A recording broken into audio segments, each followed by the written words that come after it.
Top quality और consistent performance के लिए सिर्फ सिल्वर पंप। टॉप क्वालिटी और कंसिस्टेंट परफॉर्मेंस के लिए सिर्फ सिल्वर पंप, नाम याद रखना। रील स्टार विक्की उर्फ हितेश पाटील याची हत्या या ठिकाणी झालेली आहे। या हत्येप्रकरणी नेमकं काय सांगाल, कशी घटना नेमकी? एरंडोल पोलीस स्टेशनला दिनांक 25 तारखेला एक अकस्मात मृत्यू दाखल झालेला आहे। त्याच्यातील जे मयत आहे विठ्ठल सखाराम पाटील यांनी दिनांक 24 तारखेला आपल्या एरंडोल येथील राहत्या घरी गळफास घेऊन आत्महत्या केलेली आहे। मयत विठ्ठल पाटील हे एक सर्व्हिसमॅन होते आणि त्यांच्या कुटुंबामध्ये त्यांचा मुलगा विक्की हितेश उर्फ विक्की जो रील स्टार म्हणून ओळखला जातो, तसेच विकीची पत्नी आणि मयत विठ्ठल यांची पत्नी असे सगळे मिळून राहत होते।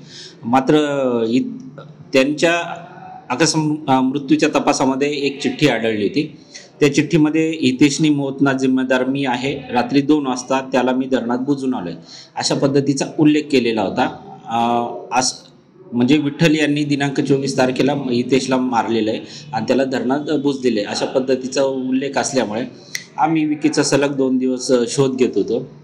एरंडोल परिसरातले सगळे धरण आम्ही परिसरात व्यवस्थित शोधले, तर भवरखेडा गावाच्या परिसरामध्ये जे एक कोरडं धरण आहे तिथं थोडं डाऊटफुली जागा दिसली आम्हाला, तर ती उकरून काढली असता त्याच्यामध्ये ते हितेशचा बॉडी मिळालेली आहे।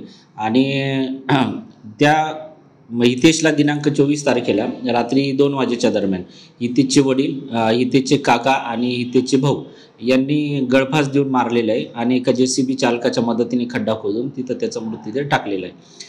विकी उर्फ हितेश हा रील स्टार होता, त्याला दारूचं खूप व्यसन होतं आणि दारूच्या आहारी गेलेला होता। त्याला त्याच्या घरच्यांनी 1-2 वेळा शिर्डी येथे व्यसनमुक्ती केंद्रातही नेलेलं होतं, पण त्याच्यावर काही चांगला परिणाम झाला नाही आणि त्या दारूच्या नशेमध्ये तो घरच्यांना मारहाणी करत होता। तो वडिलांना मारत होता, आईला मारत होता, तसेच पत्नीलाही मारत होता। तर त्यामुळेच वडिलांनी त्याला गळफास देऊन मारलं। त्या दिवशी नेमकं काय घडलं तसं? दिनांक 24 तारखेला दुपारी हितेशने त्याच्या पत्नीला फोन करून सांगितलं की मी घरी येतोय आणि नॉनव्हेज बनव असं।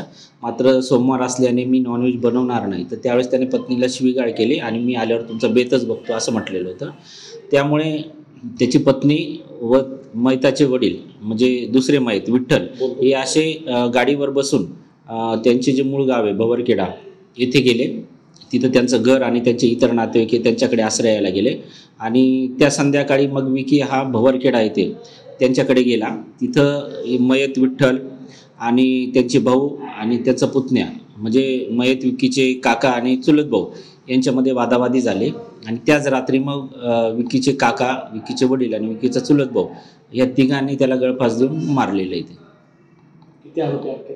आतापर्यंत याच्यात 4 आरोपी निष्पन्न झालेले, पैकी मयत विठ्ठल हे आधीच मयत झालेले, पैकी उर्वरित 3 जे आहे त्यामध्ये विकीचे काका, विकीचा चुलत भाऊ आणि JCB चालक असे 3 लोकांना अटक केली।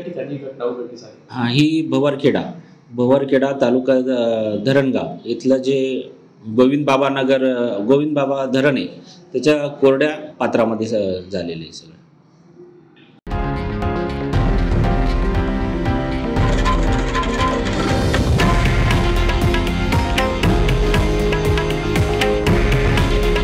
हे आहे देशातील नंबर 1 न्यूज नेटवर्क आणि आपण पाहत आहात TV9 मराठी। काळजी तुमची, हित महाराष्ट्राचं।